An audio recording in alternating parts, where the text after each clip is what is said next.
básicamente la sangre, muchachos.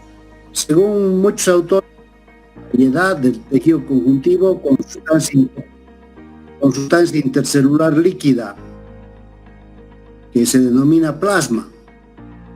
Este tejido, este fluido tan importante, va por el aparato circulatorio hasta la intimidad de todos los tejidos, con algunas excepciones, como por ejemplo cartílago y tejido epitelial, ¿ya? Muy bien, ahí tienen en la imagen un capilar sanguíneo con epitelio simplano y una representación muy bonita de algunos glóbulos rojos, glóbulos blancos y plaquetas, creo, ¿ya? Entonces, ahí tiene ese detalle interesante. Y acá tenemos una muestra, digamos, de sangre extraída. Dicho sea de paso, les he puesto un set de diapositivas de toma de muestra de sangre que les recomiendo leer o revisar. En esta muestra, en un tubo de ensayo, está, como quien dice, estratificado los componentes de la sangre. Arriba tenemos el líquido sobrenadante de color amarillo, el plasma sanguíneo. En la parte media están las células blancas o glóbulos blancos formando una especie de anillo gris verdoso. Y finalmente en la parte baja, por su propio peso específico, están los glóbulos rojos, ¿ya? Entonces ahí está claramente estratificado de manera muy general los componentes de la sangre. Esto nos saltamos a la unidad funcional, etcétera.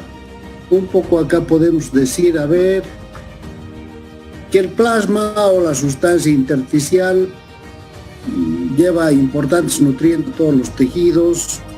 ¿Qué más? La sangre proporciona nutrientes y recoge los productos de desechos, sería una de las funciones esenciales de la sangre.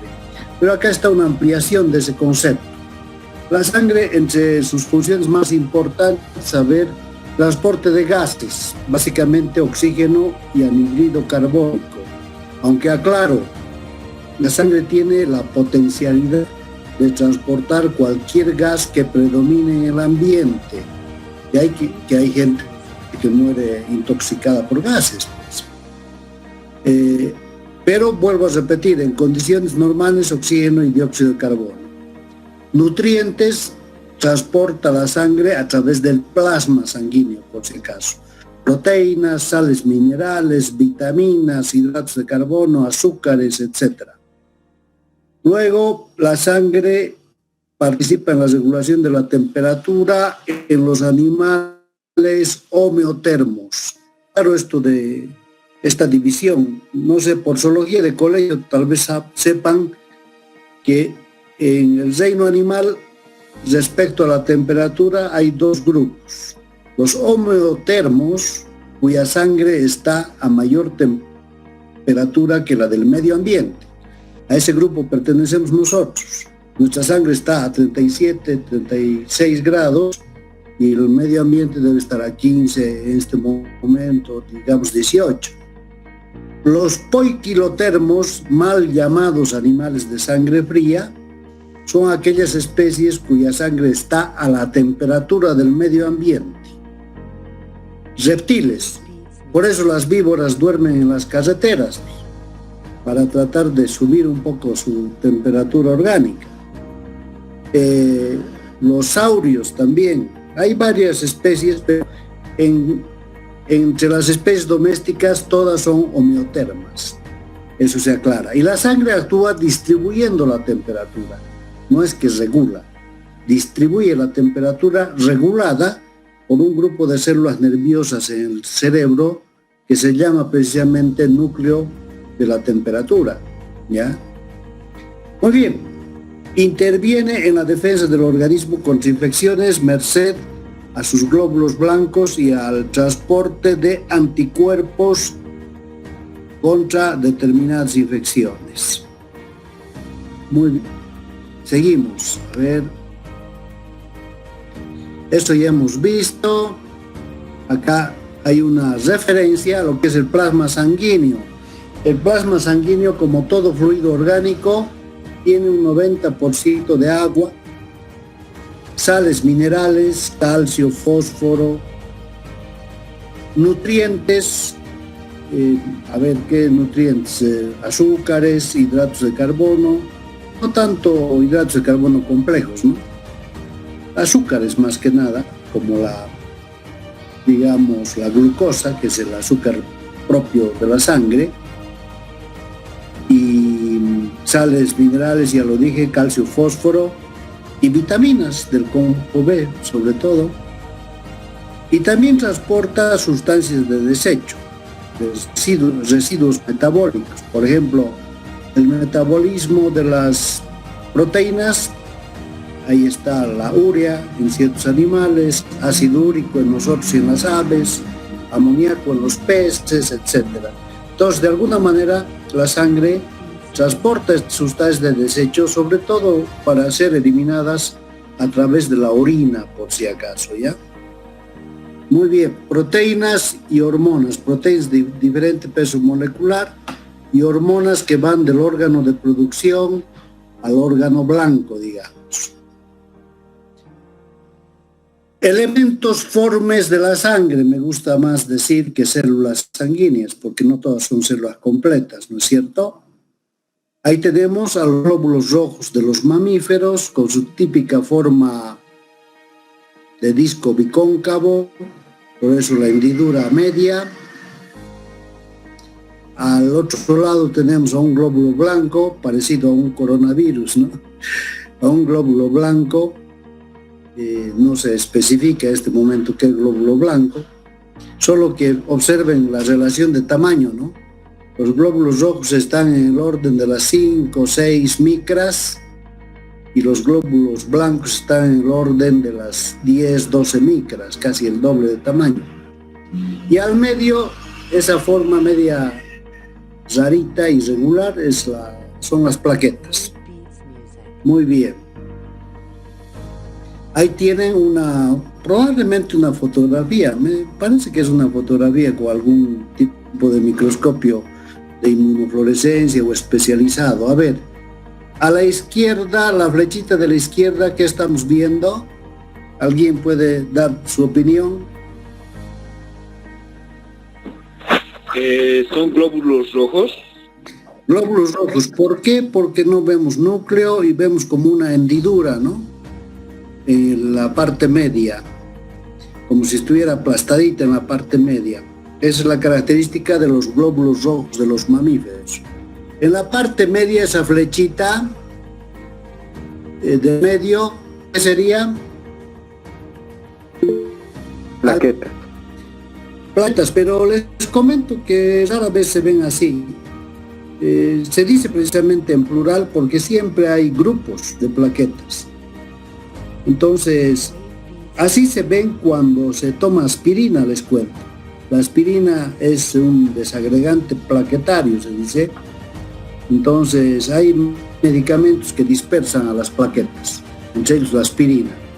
Y arriba, a su derecha, tienen un glóbulo blanco.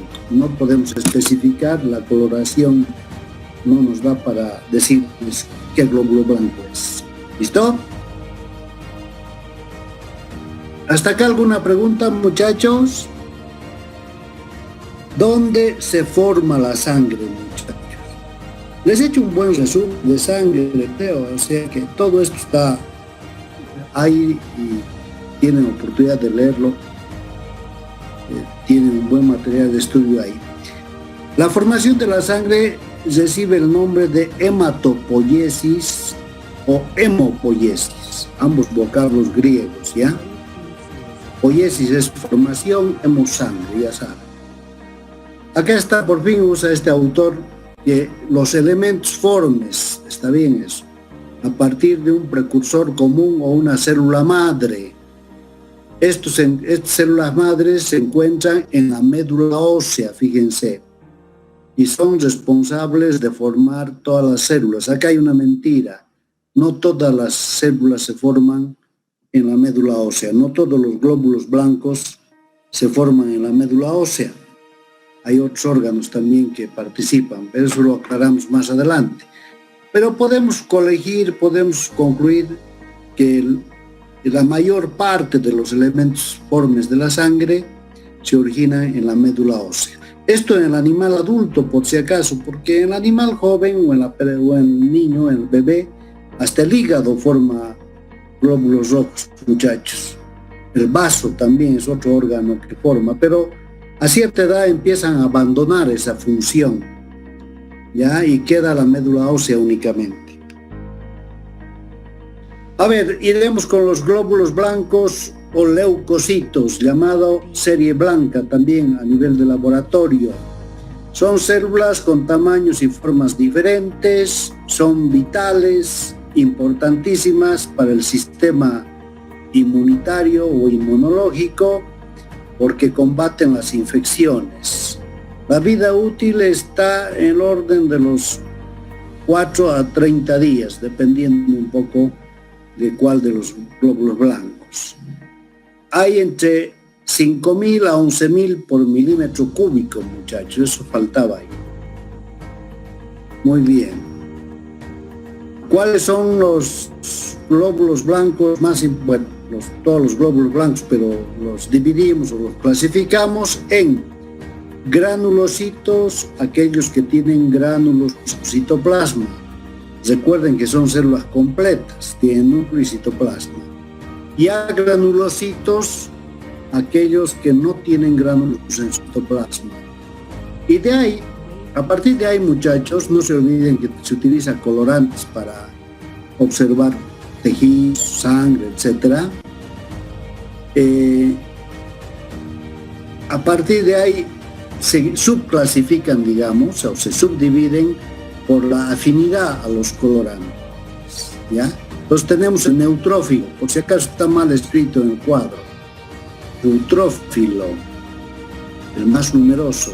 Eosinófilo y basófilos, 3 glóbulos blancos en la categoría de granulocitos.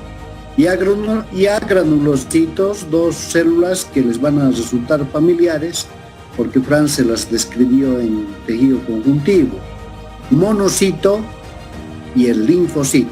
Estos dos, por ejemplo, no tienen su origen en la médula ósea, se originan en los llamados órganos linfoides. ¿Cuáles son los órganos linfoides? Las amígdalas, el timo, una glándula que después se pierde con la edad, las placas de Peyer, el intestino. El humano, inclusive el apéndice, es un órgano formador de monocitos y linfocitos, les comento. Muy bien, vamos con el desglose de cada uno de ellos. Neutrófilos, el glóbulo blanco más numeroso, ya llamado también polimorfo nuclear.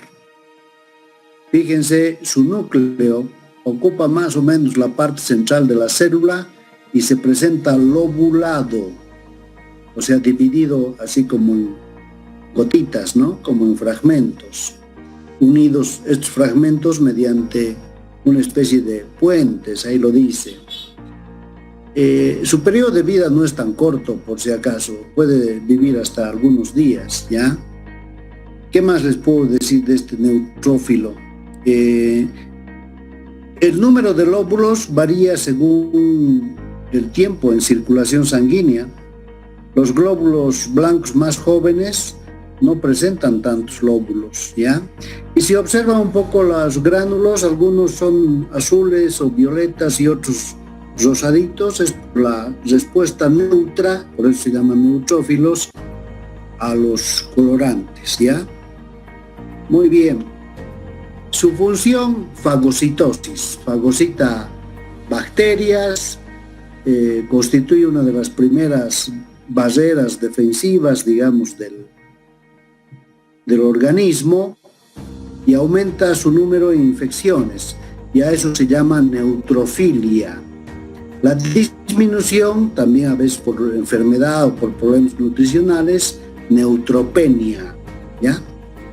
Muy bien, vamos yendo con eosinófilo, también conocido como acidófilo. En las aves también se lo llama heterófilo. Es un glóbulo blanco cuyos gránulos responden claramente al colorante ácido eosina. De ahí el nombre, eosinófilo, amigo de la eosina quiere decir, o acidófilo también es correcto. Su núcleo se presenta excéntrico o periférico, aunque hay central, pero en el de abajo se ve mejor que es periférico, y bilobulado, dos lóbulos. Recuerda un poco a las gafas Ray-Ban, siempre me hace recuerdo esa imagen a las gafas Ray-Ban. Este es un glóbulo blanco que aumenta en reacciones inflamatorias, en alergias, en parasitosis también, muchachos.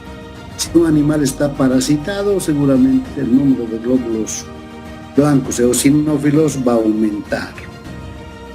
Seguimos. Cada vez aprieto el botón de la derecha y me creo confusiones. Ahí están los glóbulos blancos más de menor número. Tenemos a los basófilos. Ahí está, es el menos abundante, tiene núcleo irregular, difícil de ver por la granulación. Esta célula, de cada 100 leucocitos o glóbulos blancos hay 1 o 2 basófilos, es muy escaso. Y sus gránulos son muy llamativos, son más grandes que los otros glóbulos blancos y enmascaran prácticamente al núcleo, ¿no? Ahí tapan un poco al núcleo y no se sabía su función por muchos años, hasta que a alguien se le ocurrió averiguar los componentes químicos de los gránulos y se encontró que tenían 3 sustancias: heparina, que es una sustancia anticoagulante; histamina, que es una sustancia vasodilatadora; serotonina, que es una sustancia vasoconstrictora. Entonces se dedujo que los basófilos, primero, garantizan la fluidez de la sangre por la presencia de la heparina y regulan la luz, el lumen de los vasos sanguíneos por la histamina o la serotonina en su caso. Muy bien, creo que con eso hemos agotado los leucocitos granulocitos. Ahora vamos con los agranulocitos. Monocito, también llamado mononuclear, también conocido como macrófago. Es el glóbulo blanco más grande de todos, mide 15 a 16, 18 micras, presenta un núcleo con una muesca central que hace que se recuerde a un riñón, a un frijol o poroto, como llaman también acá. Y su cromatina es muy densa, por eso se la ve oscura. Y su citoplasma es un poco irregular, no es tan redondito, digamos, como en los otros glóbulos blancos. Este glóbulo blanco funcionalmente está asociado al sistema de defensa celular. Es el que ataca cuando se nos mete un espino en la piel. Si se les perdió el espino dentro de la piel, no se preocupen. En unos días los monocitos lo sacan. Es así, o lo digieren o se lo comen. Entonces esa es una barrera muy importante de defensa que tiene el organismo. Y llegamos a los leucocitos, agranulocitos, linfocitos. Tal vez muy importantes estos linfocitos, generalmente aumentan en su número en infecciones virales, por ejemplo. Los que están con coronavirus ahorita deben estar con sus linfocitos aumentados en su número, por cierto. ¿Y qué características presenta? A ver, fíjense que es casi del tamaño de un glóbulo rojo, 5 o 6 micras máximo. Núcleo a cromatina densa y ocupa casi toda la célula, es su característica. Y el citoplasma queda reducido a un pequeño halo. Función específica, transporte de anticuerpos. ¿Ya? Aumento se llama linfocitosis, antiinfecciones virales, ya lo he dicho. Disminución, linfopenia. En ciertas enfermedades inmunosupresivas como el SIDA en el humano, gumboro en las aves, leucosis en las vacas y otras tantas, parvovirosis en los perros, etc. Muchas enfermedades concurren atacando a estas células y disminuyéndolas en su número para que el organismo quede indefenso. ¿Hasta ahí alguna pregunta? ¿Está todo claro, compañeros? ¿Alguna duda? ¿Algo que quieres agregar, Franz? Muy bien. Vamos con los glóbulos rojos, eritrocitos o hematíes. Glóbulos rojos, eritrocitos o hematíes. En laboratorio también se le llama la serie roja. Así como la serie blanca eran los glóbulos blancos, la serie roja son los eritrocitos. En mamíferos tienen forma de disco bicóncavo, son anucleados, o sea, carecen de núcleo, contienen un pigmento proteico denominado hemoglobina, que es el responsable del color rojo de la sangre. Son muy numerosos, 4 a 5 o a 6 millones por milímetro cúbico en el humano. En ciertas especies, como las cabras, por ejemplo, puede alcanzar más de 10 millones por milímetro cúbico. Y en aves y peces creo que es menos, 2 millones por milímetro cúbico. Hay cuadros así que les dicen en detalle de todas las especies cuántos glóbulos rojos tiene que tener milímetro cúbico. Esto se utiliza en laboratorio, generalmente para ver si está dentro de los parámetros normales o no. Tarda en formarse entre 5 y 7 días a nivel de médula ósea y tiene una vida promedio de 100 días. Acá otros esquemitas bonitos. Ahí está un corte de glóbulo rojo eritrocito. Y esta forma le permite acomodarse, se deforma un poquito para cumplir su función. Y su función básica es transportar oxígeno, fíjense, desde los pulmones a la intimidad de los tejidos. Y inversamente transportan dióxido de carbono desde los tejidos hacia los pulmones. Tiene otras fotografías más donde pueden apreciar los glóbulos rojos. El hematocrito es un valor que se utiliza en laboratorio para determinar el porcentaje de volumen en sangre de los glóbulos rojos. Lo normal es que sea aproximadamente un 40 a 50%, y cuando esto disminuye, el individuo es anémico. Cuando aumenta fuera de ese rango, el individuo puede estar con poliglobulia, que se llama también policitemia.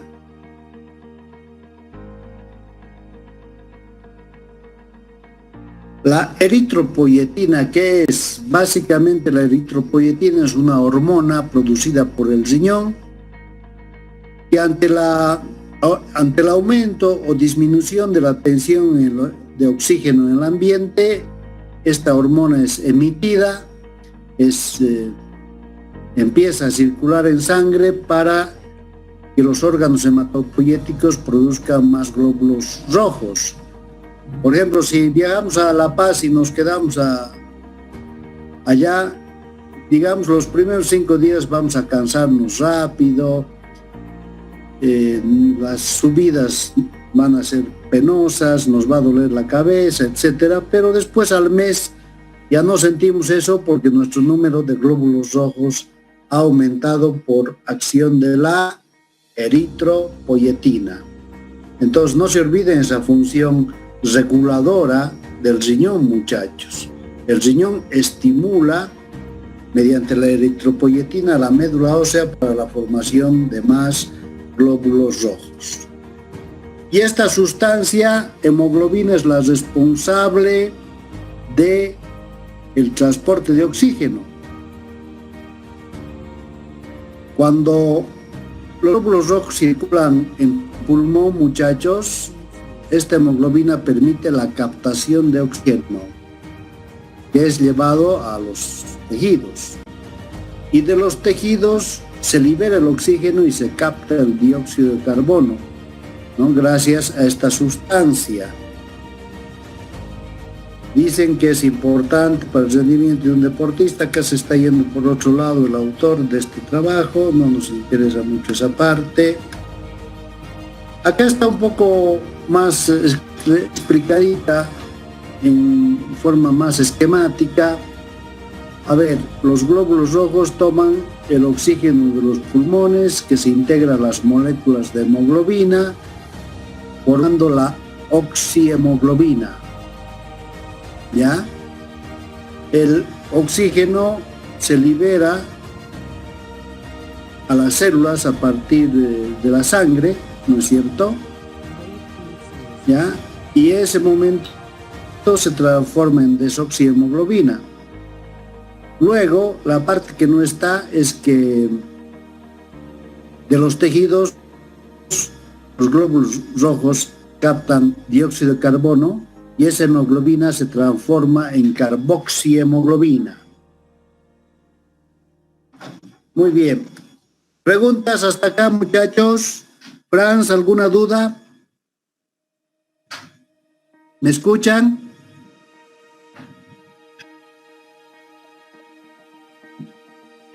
Ya. No. Ya, no voy a llegar seguramente a coagulación, tiene un buen trabajo de coagulación, un buen resumen, pero alguna idea les voy a dar en todo caso porque ya estamos sobre la hora. Las plaquetas o trombocitos son pequeñas e irregulares, no tienen núcleo, son residuos o fragmentos de una célula gigante de médula ósea llamada megacariocito. La mamá de las plaquetas entonces es el megacariocito. Vida media 8 a 12 días, y acá viene su función, ¿no? Interviene en el proceso de coagulación sanguínea para detener el flujo de la sangre fuera del cuerpo cuando hay una herida. Entonces las plaquetas son bien importantes desde el punto de vista de formar tapones en el caso de heridas pequeñas, ¿no? Por heridas grandes ni las plaquetas. Este término hemostasia o hemostasis significa parar la sangre. Ya si usted se hace una herida y se ponen un dedo para que ya no sangre, están haciendo hemostasia mecánica. ¿Ya? Si es muy pequeña la hemorragia, no necesitan poner el dedito, digamos. Si se han pinchado con una aguja, van a ver que a los minutos para sola la hemorragia por acción del sistema de coagulación, del fenómeno coagulativo. Pero también hay un apoyo, digamos, de los sanguíneos, que es esto que dice espasmo vascular. Los vasos sanguíneos se estrechan. Cuando hay accidentes, los vasos sanguíneos periféricos se estrechan, muchachos, antes inclusive de que salga la sangre. Ya es un mecanismo de defensa que tiene el organismo. Hemofilia es una enfermedad donde no hay plaquetas, compañeros. Es genética, hereditaria. Eso de defecto simplemente es que su sangre no puede coagular por ausencia de plaquetas. Esto se da solamente en el hombre, en el masculino. Las mujeres transmiten, pero no enferman de hemofilia. ¿Qué más? El cerdo sufre de hemofilia. Hay familias de cerdos hemofílicos. Entonces es una enfermedad embromada porque necesitan transfusiones periódicas, etc. Bueno, hasta acá, muchachos. Hay un repasito, pero ¿qué es para primaria este repaso? A ver, ¿de qué está formada la sangre? Plasma sanguíneo, células sanguíneas. ¿Cuál es la función de los glóbulos blancos? Combatir infecciones. ¿Cómo se llama el proceso de formación de las células sanguíneas? Hematopoiesis. Así va. No sueñen que sea así su parcial, ¿no? Sería ofenderlos. Tengo que hacer preguntas más complicadas. A propósito, este grupo creo que no lo sabe. El próximo viernes como hoy, en este horario, mismo canal, examen primer parcial, muchachos.